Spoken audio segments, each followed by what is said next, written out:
Tapi kalau kita berbicara mengenai anak, terutama di bulan Ramadan kali ini bisa menjadi momen khusus ya, supaya si anak ini bisa belajar puasa. Itu dia, tapi kadang-kadang gini, ini curhatan ponakan-ponakan saya nih. Kenapa gitu ponakannya? Kan. Anti lapar katanya gitu, karena mereka masih di usia kelas 1-2 SD yang masih belum tahan kalau puasanya full. Sebenarnya seperti apa sih pendekatan yang tepat, umur berapa yang paling tepat? Kita ngobrol sama psikolog anak, ada Roslina Ferauli, kita akrab langsung panggilnya Mbak Vera. Mbak Vera, hai, curhatan ponakanku yang tadi itu sangatlah wajar kan ya untuk anak-anak yang aduh aku disuruh puasa sama orang tuaku tapi aku lapar gitu. Bentar, umurnya berapa dulu? Nah, kalau umurnya udah 12 tahun dia masih komentar kayak begitu, itu PR. Tapi kalau misalnya umurnya masih 5 tahun atau 6 tahun misalnya. Terus agak dipaksa puasanya full ya dan diharapkan full 1 bulan. Nah ini yang mesti kita perhatikan karena kebanyakan orang tua niatnya maksudnya baik, ingin mengenalkan, ibadah di bulan Ramadan loh, ada sejak dini, nilai-nilai religi loh.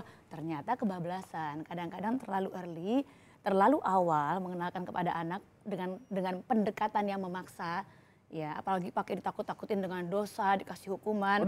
Jadi sebetulnya apa yang dikhawatirkan kalau misalnya ada iming-imingin itu gitu, karena kan memang banyak ya yang memang diiming-imingi oleh banyak hal. Boleh main game jadinya, terus nanti dikasih duit ya di akhir bulan ya. Nah jadi sebetulnya yang namanya uang, yang namanya ditakut-takutin dengan dosa atau diberikan hukuman yang berat, justru bikin anak punya tekanan dan kemarahan di dalam dirinya terkait dengan nilai-nilai yang mau diajarkan. Oh jadi bentrok dong ya nilai yang mau diajarkan kan nilai-nilai religi. Nilai religi itu sama baiknya seperti nilai-nilai moral tentang benar dan salah. Jadi kalau kita berikan dengan pakai paksaan, nggak cuma ada kemarahan dan tekanan pada anak, yang ada di dalam dirinya ada konflik batin. Kalau justru mau dikasihnya reward? Nah sehingga ketika dia akhirnya sedang tidak bersama bapak ibunya, ya.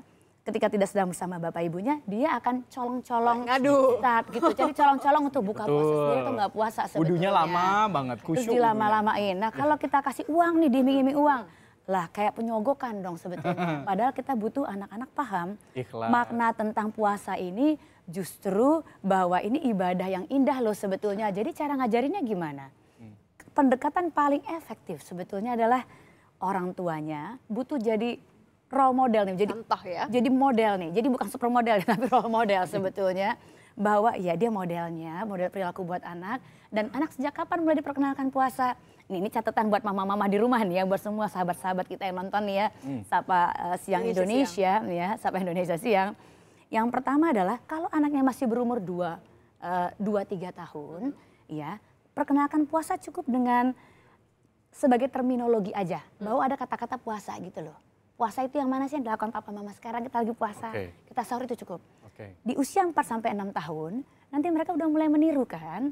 Nah saat mereka di usia meniru inilah, biarkan mereka ikut-ikutan untuk ikutan sahur, ikutan buka puasa, ikutan coba-coba puasa. Cuma memang puasanya kan masih bukan yang full ya. Paling nanti siang tiba-tiba dia udah lapar.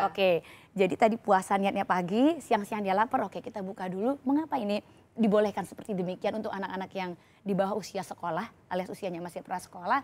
Karena tadi pada saat kita mengenalkan nilai-nilai agama, pastikan usia tumbuh kembang anak dan profil anak harus kita sesuaikan. Supaya justru malah jadi ada kenyamanan dan akhirnya malah senang untuk melakukan ibadah tadi ya. Nah tapi kan kalau misalnya anak ini sebenarnya di awal sudah paham, kemudian dia juga sudah semangat, tapi namanya anak-anak. Kalau di tengah-tengah bulan puasa seperti ini, mungkin semangatnya mulai turun. Ada nggak? Apalagi panas banget di luar. Bisa ada tukang es lagi lewat. Sebentar, ini anak yang ini kurang semangat atau kamu yang mulai agak luntur? Gimana cara tipsnya? Ini ada teknik-tekniknya ya. Yang pertama tadi, yang pertama adalah kita tadi berpuasa tentunya. Secara konsisten, ingat, anak paling mudah meniru figur yang dia fans. Dan yang paling persisten. Siapa itu? Orang tua. Jadi kalau ortunya nggak puasa, ortunya kelihatan berat banget puasanya, aduh masih yang lapar gitu kan ya. Jangan harapkan anak kita memang akan bisa puasa. Jadi orang tua mesti puasa, reguler dan menikmati gitu loh. Unsur menikmatinya tadi yang harus dikedepankan ya. Jadi anak lihatnya gini, puasa itu enak ya. Karena pada saat sahur bareng, buka bareng, itu sudah sebuah reinforcement loh buat anak. biasanya sarapan aja nggak sempet bareng Betul. kok sama Momen orang. kekeluargaan ya. Exactly. Jadi momen intim pada saat buka dan sahur itu adalah momen intim yang ritual yang buat anak ini reinforcement. Biar besok dia akan niruin. Biar sebetulnya. semakin semangat lagi si anaknya itu tadi. Exactly. Tapi Dan kalau yang misalnya terakhir, internalisasi. Apa itu internalisasi? Apa itu internalisasi? Coba kita bikin supaya anaknya masuk ke dalam penghayatannya via apa? Via dongeng-dongeng keagamaan. Bahwa ada anak yang puasa, bahwa tantangan-tantangan puasanya ada kan yang lapar di tengah-tengah, cobaan-cobaan ngelihat, wih buahnya jambunya ngiler deh gitu kan. Nah how to handle gitu ya, how to deal with this, gimana ngatasinnya. Itu yang nanti orang tua bicarakan. Ih bagus sih sebenarnya nilai-nilai puasanya jadi dapat gitu. Jadi dapat, tapi tanpa anak merasa diancam ataupun ditekan, dipaksa iya, gitu disogok ya. istilahnya seperti itu. Tapi yang menjadi pertanyaan adalah ketika, ini kan sudah di 10 hari kedua nih, 10 Udah hari ke-13 loh. Ya maksudnya di 10 hari bagian kedua, ya itulah maksudnya. Tapi kalau misalnya ternyata sudah ada yang terlanjur seperti itu, sudah ada yang istilahnya ngasih uang lah atau kasih punishment, apa yang harus dilakukan? Nah kalau udah terlanjur, biarlah si uang itu tetap sebagai, bukan reinforcement namanya, tapi sebagai hadiah atau reward. Bedakan, reinforcement untuk bikin perilaku puasanya berulang. Reward itu hanya hadiah yang kita bisa berikan anytime sebetulnya. Berikan saja tapi nggak sering-sering, udah terlanjur kan. Tapi yang paling penting, tadi perkenalkan anak sesuai dengan tahap usianya tadi. Kapan dong kita bisa berharap dia betul-betul full puasa sebetulnya 1 harian? Nanti usia 7 sampai sekitar 9 tahun udah bisa full 1 harian. Kapan full 1 bulan tok gitu, full gitu ya. 9 tahun ke atas anak-anak udah bisa full 1 bulan dengan puasa full 1 hari.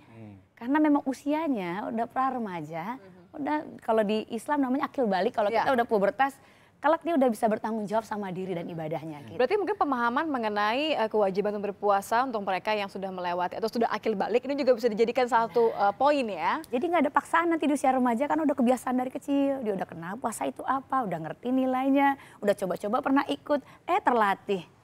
Indah. Jadi belajarnya apa tepat nilai-nilainya, kemudian juga menyenangkan jadinya. Emang puasa itu apa sih menurut kalian?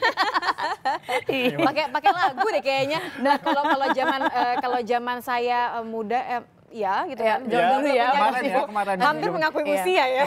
2 tahun yang lalu lah kira-kira. 2 tahun yang lalu. Ini kan zaman lagu-lagunya Bimbo dengan lagu-lagu yang keagamaan yang sangatlah merasuk. Jadi kita tuh senang menjalaninya. Cocok jadi calon ibu sudah. Amin, dan cepat ya. Tapi ingat ya ibu-ibu di rumah kalau misalnya lagi mau mengajarkan anak-anaknya berpuasa, jangan dikit-dikit ngeluh. Jangan bilang, aduh nih mama pusing. Harus atau jadi role misalnya model yang baik. Atau mungkin malah jadi marah-marah gitu kan. Marah-marah karena bawaannya lapar.